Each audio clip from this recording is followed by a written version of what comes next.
মুন্সিগঞ্জে মহানবী সাল্লাল্লাহু আলাইহি সাল্লামকে নিয়ে ভারতের হিন্দু ধর্ম প্রচারকের অবমাননাকর মন্তব্যের প্রতিবাদে ইমান আকিদাহ সংরক্ষণ কমিটির আয়োজনে এবং সাধারণ মানুষের অংশগ্রহণে বিক্ষোভ মিছিল অনুষ্ঠিত হয়েছে।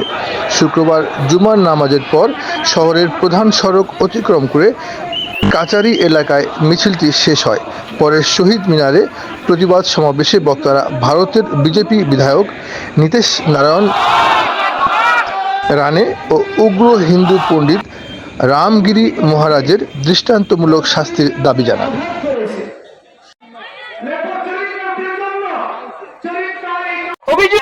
হুসেন মনির, RT BD নিউজ।